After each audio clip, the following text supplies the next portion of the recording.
I've realized something that's very concerning, and it seems like people are not willing to talk about this because maybe they have misplaced their priorities. They are too focused on the wrong things. This conversation, this discussion about the police inspectors inspecting tuck shops, spaza shops, and street vendors to check if they comply with the laws of South Africa. Street vendors, if they comply with the bylaws of South Africa.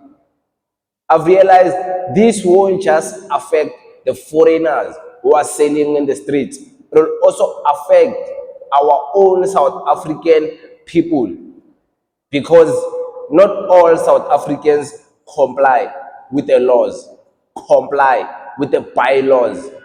The education about bylaws and the laws of operating small businesses, operating tuck shops, is not being taught.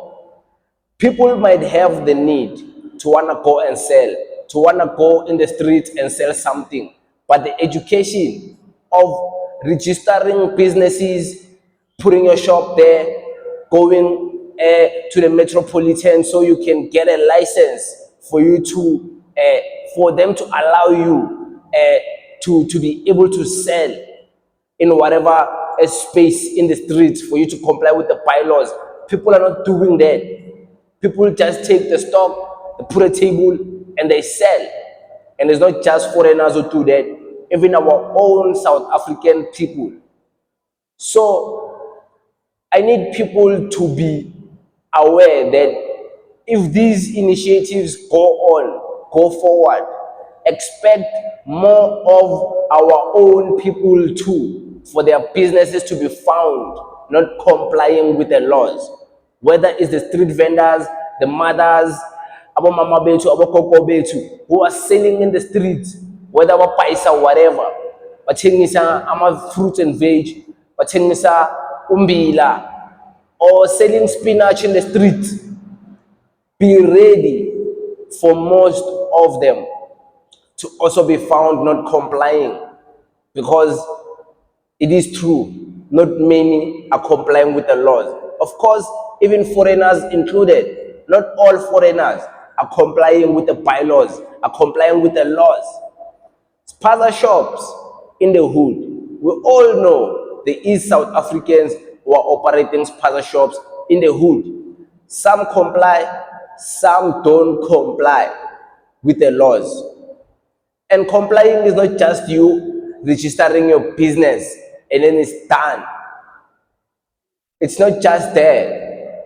It's not just that. There is more to it. And I think you should do more investigation, because you can't expect me to tell you everything. Of course, you're going to register your business at CIPC. CIPC, they're going to want your tax document, your tax filings, your financial documents. Most of these people, they don't have financial documents where they can submit to CIPC. They're not doing that. And many of spaza shops are going a process of being deregistered, but they're still in business, still making money. But because the business side, the paperwork, they're not complying, they're not following the laws, they're not doing it the proper way, they're avoiding to pay taxes, they're getting away with a lot.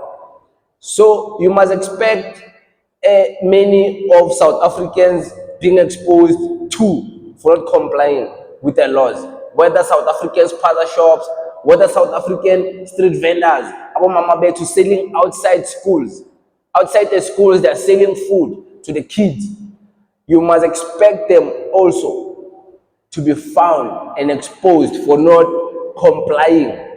You can't run away from that. Not all our people comply with the laws. Would be lying to each other if we said only South Africans comply with the laws and it's just foreigners who don't comply. That will be the biggest lie ever told in our country. And I can't allow that as someone who's truthful. I don't lie. I don't like to tell lies. So I will reject that, because that wouldn't be true. So, yeah, It's a realization you must come to, you must appreciate, because it's what is happening. I'm not speaking hypothetically. I'm speaking about things that have been investigated directly in the street. I didn't listen to stats. I didn't listen to people speaking podcasts.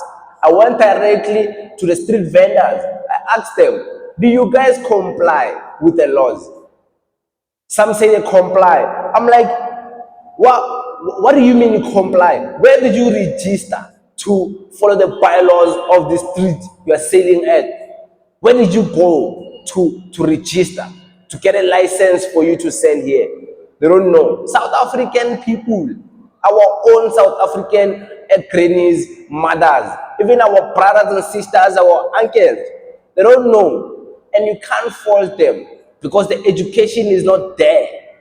They are not being educated about these things. All they know is that they have to make money to feed their families. They have to go in the streets and hustle, sell food, sell clothes, sell hats, sell this and this and this.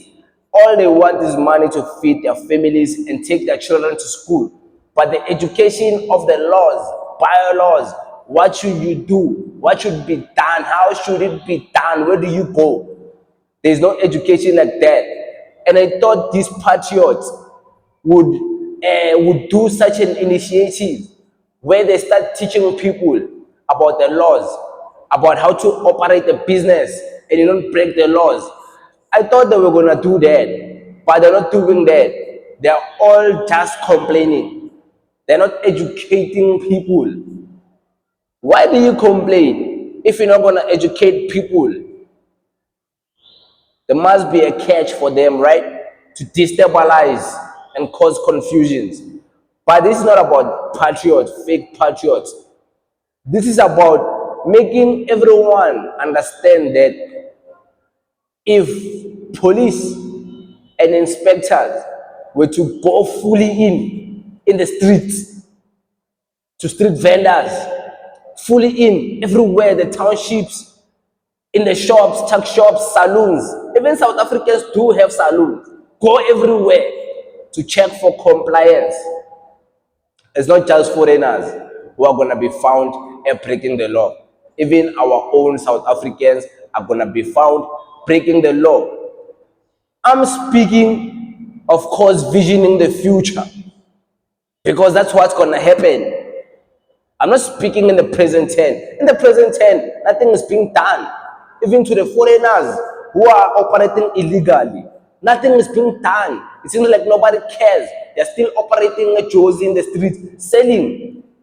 So I'm not speaking about now. I'm speaking about if it were to happen, these initiatives, the police, the inspectors go fully in, you must expect even our own South Africans to be found breaking the law. That's all I'm saying. I'm not saying anything else. That's all I'm saying. But it is what it is. We thank you very much.